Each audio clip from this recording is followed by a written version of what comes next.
喺吉隆坡咧遇到一個 fans， 咁樣咧佢係一個催眠師嚟嘅喎。我想知啊，其實我哋心理入邊嘅嗰個棘住嗰嚿嘢咧，點樣出翻嚟？如果你仲係揾唔到錢咧，唔係你個行業問題，係你自己嘅潛意識問題。棺材喺嗰度啦，你去度啦，你壓住嗰個情緒，一味壓，即係啲壓力全部喺晒下底，係啲能量存在啊，係啊。咁你信唔信有鬼？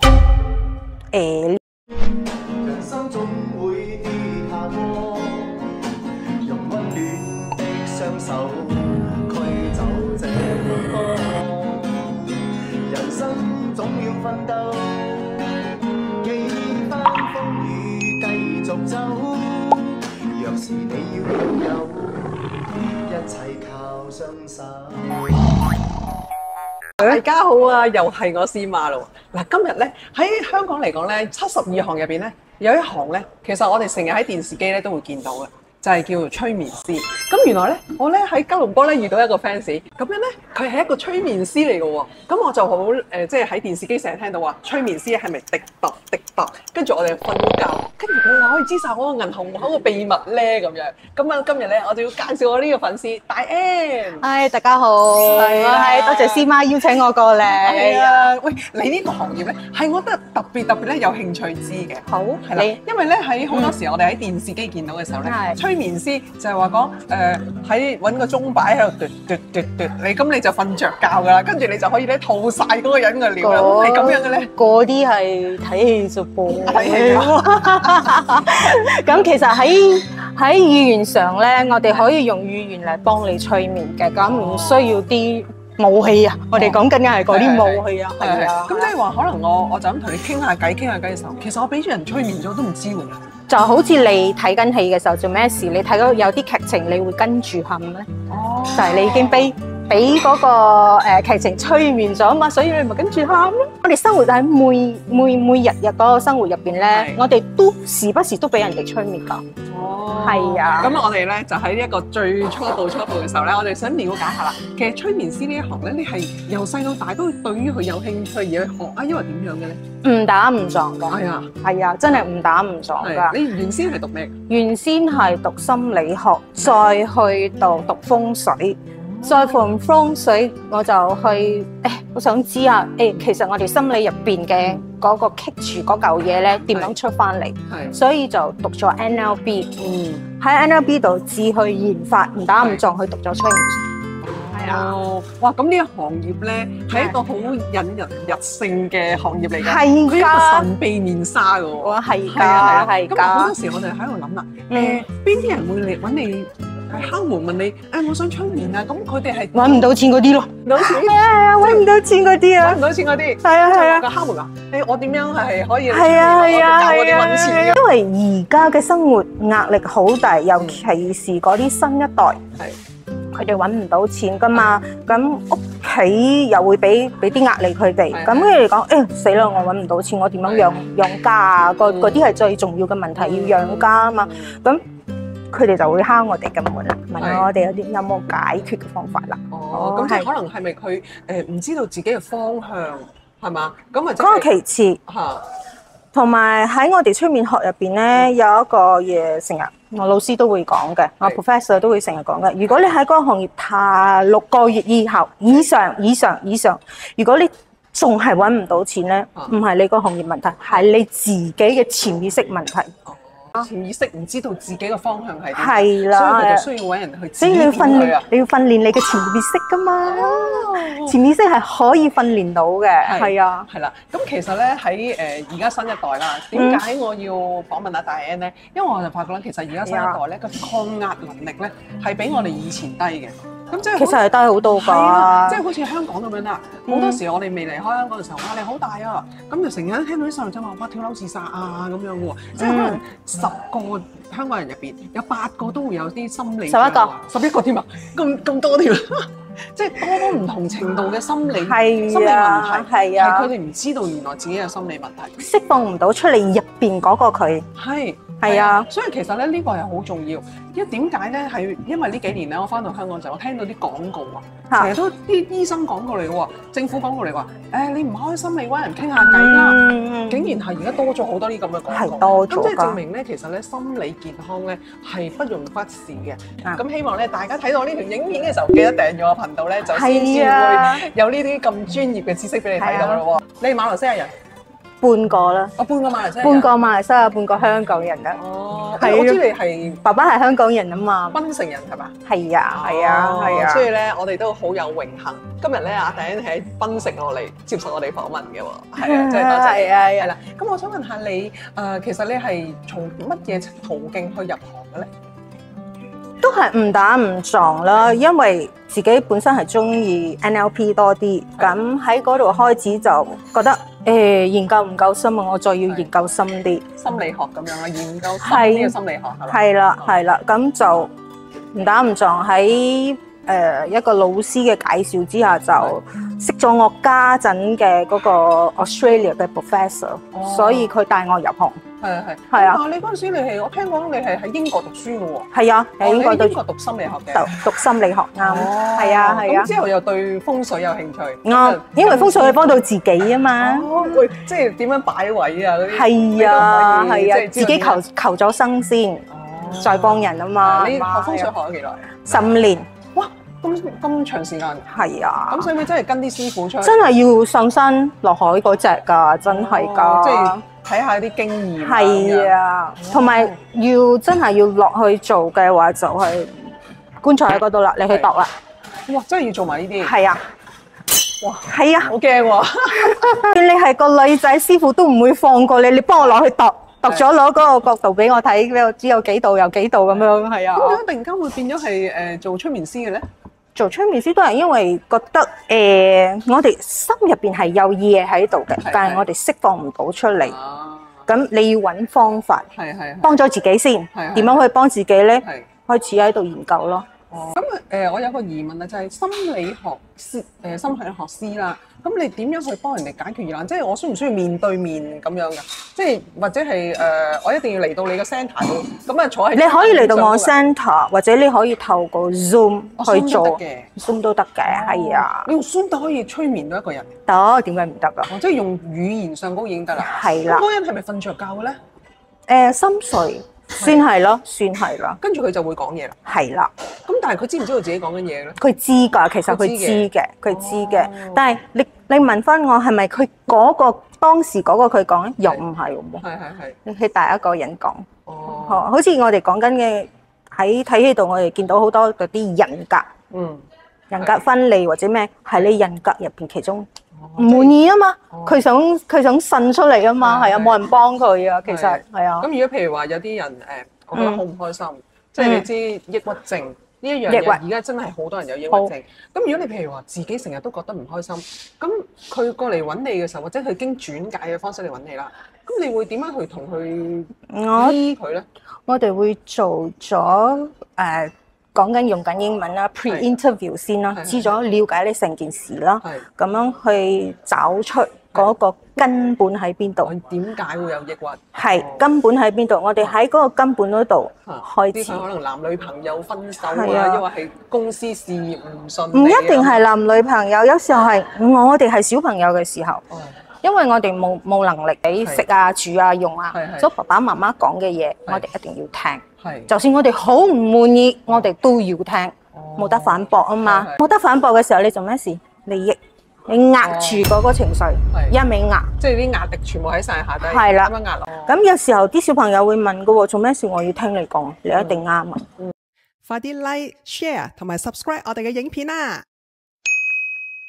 風水學嚟講咧，算唔算一種能量，或者係一個社會或者環境嘅能量，影響到個人自己嘅個人嘅體內？有少少，係有少少，係。但係如果你俾班風水佬聽到呢句説話咧，肯定鏟到我飛起。因為對嗰啲風水比較發燒友，佢哋會覺得哇，風水就係 everything 我嘅嘢，係啊，你唔可以挑戰。哦。傳統嘅風水師係啊，你唔可以去挑戰咯，係啊，係啊。但係我哋覺得係風水上係跟住嗰個環境，你跟住嗰個環境嘅 flow 去做咗呢個風水，咁樣你會覺得，我同呢個四周圍嘅嗰個環境磁場 synchronize 咗，咁我人係咪過咗好舒服啊？嗱，我唔識風水啦，但係當我入到一間屋嘅時候，我會感覺到舒服同唔舒服嘅。係啦，即係咁，我真係覺得呢啲係就係覺得係風水咯。因為呢個宇宙就係有嗰啲能量存在啊，係啊。咁你信唔信有鬼？呢個下集我哋再拍㗎啦，幾識賣關子㗎。係啊。OK， 咁所以你哋一定要訂閱啊！訂閱你就冇得睇下集。係啦。特別嘅個案喺人心理學催眠嗰方面。OK， 有一個個案係鬼佬嚟嘅。咁佢好搞笑，佢啲 case 係澳洲傳咗過嚟俾我，咁我就接咗手。咁佢就講我喺嗰個成個interview 嘅嗰個過程，發現咗一樣嘢。佢本來冇 cancer 嘅，但係佢俾醫生診斷咗佢有 cancer。咁我再問翻落去嘅時候咧，佢講：如果我今日冇 cancer， 我老婆就唔會睬我。呢啲係你自己潛意識去揾出嚟嘅嗰個 cancer 喎，咁你要嚟做咩咧？其實，所以我哋知咗，原來喺潛意識入邊，我哋可以製造更多嘅病痛，更多唔同嘅疾病。係啊。即係佢驚個老婆唔睬佢啦，所以佢自己製造咗嗰個病徵咯。因為老婆要照顧佢啊嘛，冇得走啊嘛，責任上啊嘛。即係又關心佢啊咁樣啦。係啊。但係最尾佢會死喎，佢係唔會。但係最尾通過我哋嘅嗰啲催眠，唔係講神奇，通過我哋嘅催眠，佢去 check 翻嘅時候咧，佢醫生同佢講，嗰個 cancer 嘅細胞細咗，唔見咗。我哋未再跟進落去，不過佢講細咗，的確係細咗嘅，係啊。咁好多時你哋個個案係經過轉介啊，因為係點樣？經過轉介。經過轉介。係咩人多？係西方人多定係？西方人多啲，亞洲好少。亞洲人係唔會去尋求，好少會尋求嗰啲協助或者治療。係，但係我見到因為係面子問題啊嘛，先嘛。因為我哋中國人我哋知㗎嘛。因為我見到亞洲人其實喺亞洲區啦，都有好多精神健康嘅問題，就大家好似都係唔識得點樣去解決，或者係或者好似我咁樣啦，我唔識㗎嘛。咁人哋同我呻嘅時候咧，其實可能我知道佢可能有少少心理唔開心啦，我哋就會同佢講算啦，哎呀，放低啦，放低啦。但係問題係你點放？唔得㗎喎。係啊，你點放啊？你如果你今日同我講，你放低啦，睇得開，點睇啊？開啊？點樣放啊？係。但係喺催眠學入邊咧，我哋會教你用一套嘅方法，點樣去放下。係啊。自殺？真係即係好多自殺啊咁。如果你講翻亞洲，應該睇翻好多啲大學生讀咗1-2年。睇唔開，承受唔到嗰啲學業嘅壓力，已經喺上邊跳咗落嚟咯。我就係見到啱啱好似上個月都有2個跳咗落嚟。係啊，我初時喺度諗，咦，馬來西亞應該已經好 relax 㗎啦，讀書點解係啊，佢哋都會有壓力需要去到呢一步咧？好多時唔係讀書，好多時可能係屋企，可能朋友之間，可能男女朋友之間，所以我哋要揾翻嗰個根底喺邊度，處理咗佢嗰個根底，咁 OK 咯。我想問呢個問題，你譬如你即係潛意識上面揾到佢個屋企或者關係中嘅問題啦，你哋會嘗試幫埋佢解決，定係講嗰陣等佢自己去解決嘅咧？當然係客仔係佢自己係 expert 啦，咁我哋去用催眠嘅方法，帶佢入去，用唔同嘅語言。帶佢入去，俾佢自己去解決，揾翻佢自己心理嗰個症。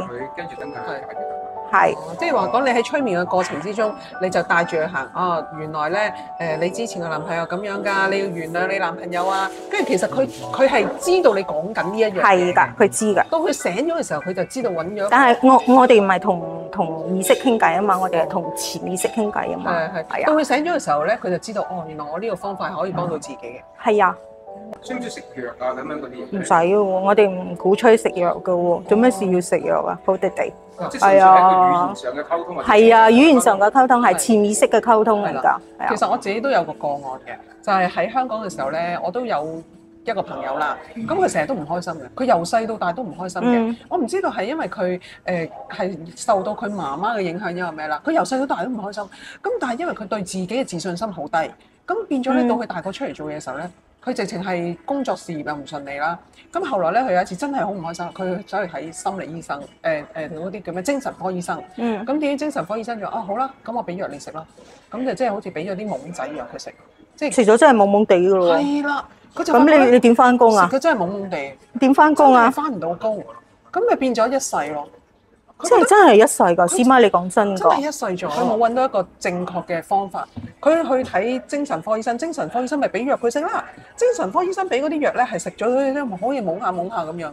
佢就一路懵下。你懵下懵下翻唔到工㗎嘛？其實係。所以其實我覺得好我覺得係好可惜。後來我發覺我唔食嘅時候咧，我就唔會懵懵地。因為佢自己好後悔自己行錯咗一步，就係食佢話佢食嗰啲精神科藥物。咁樣，即係心理嘅幫助。寄居嘅地方，寄居嘅地方啦。但係未夠深層去治療到。係啊。佢個心裏邊嗰個結仲未解，但係佢只係暫時拍岸喺一笪地方度啦。咁嗰啲壞心腸會攞嚟呃女仔啊，即係賭錢會㗎，會㗎。有冇啲害群之馬？有㗎，樹大有枯枝㗎嘛。咁佢冇着數咯，佢可以用潛意識做好多嘢㗎喎。係咯。所以你要不斷去加入其他國際嘅嗰個 membership。係。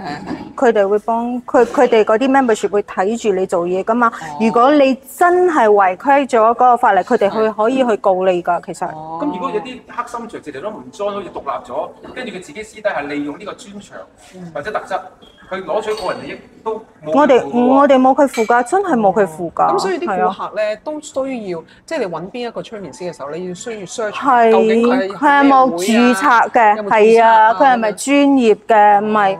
阿媽阿豬阿狗都可以㗎。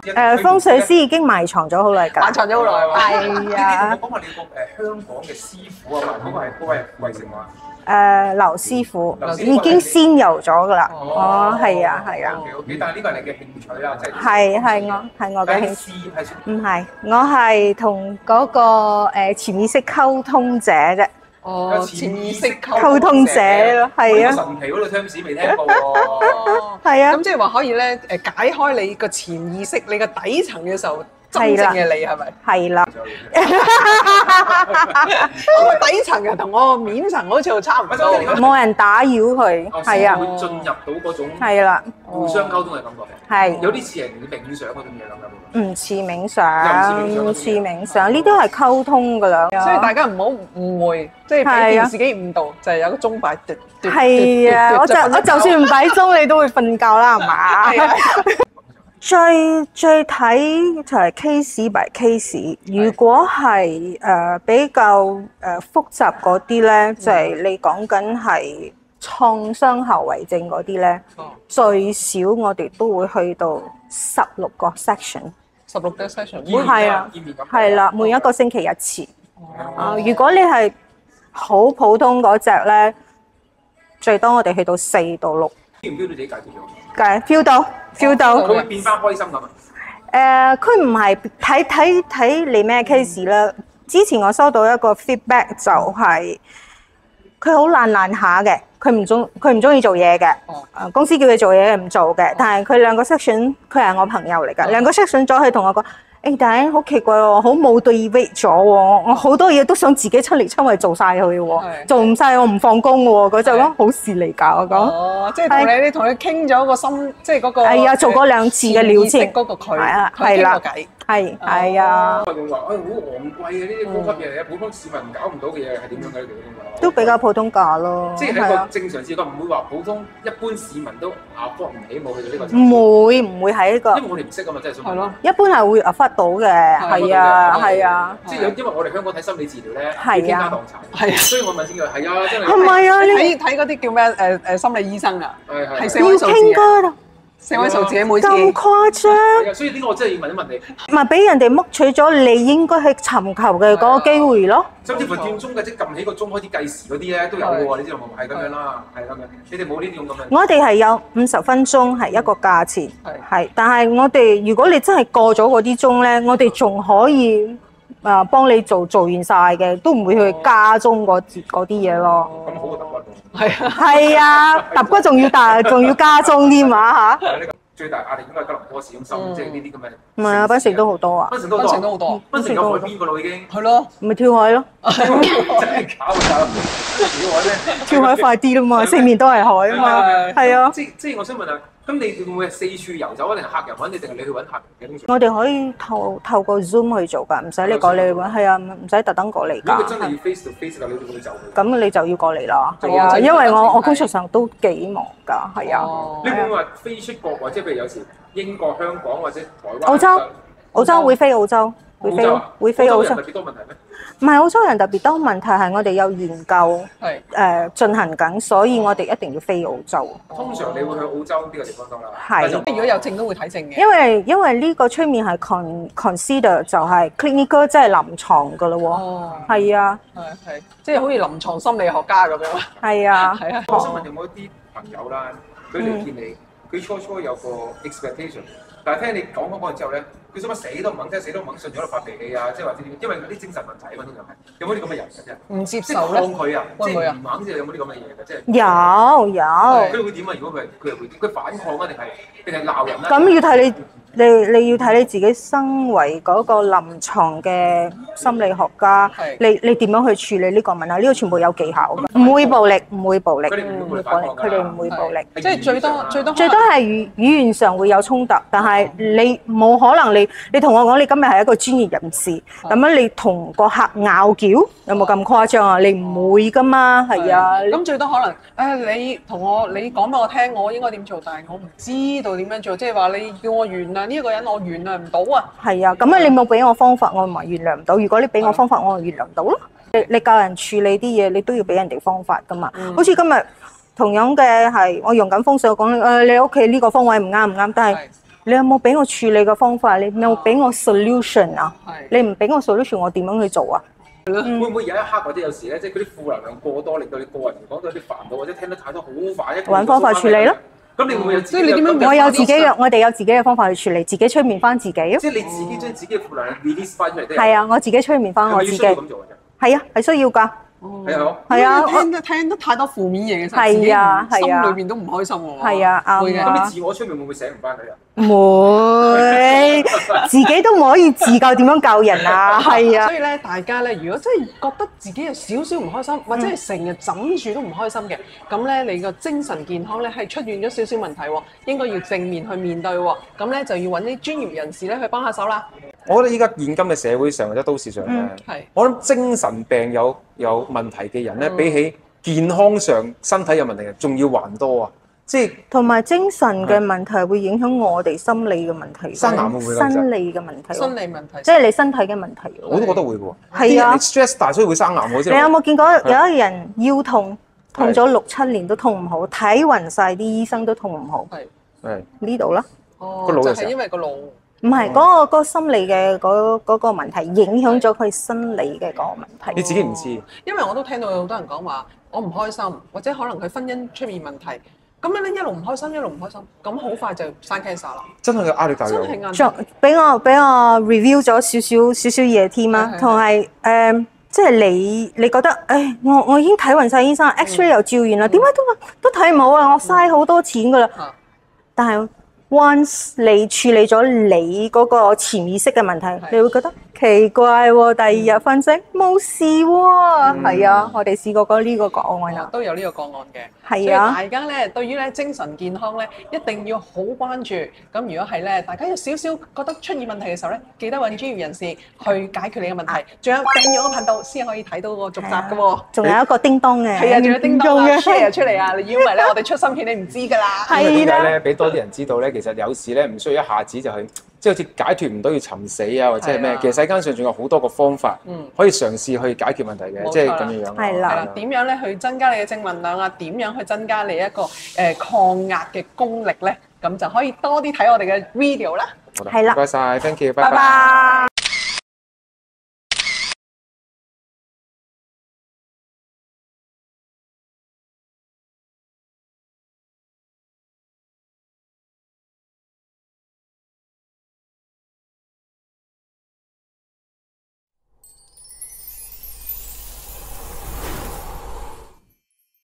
記得訂閱同埋 like 我哋嘅 channel 啊！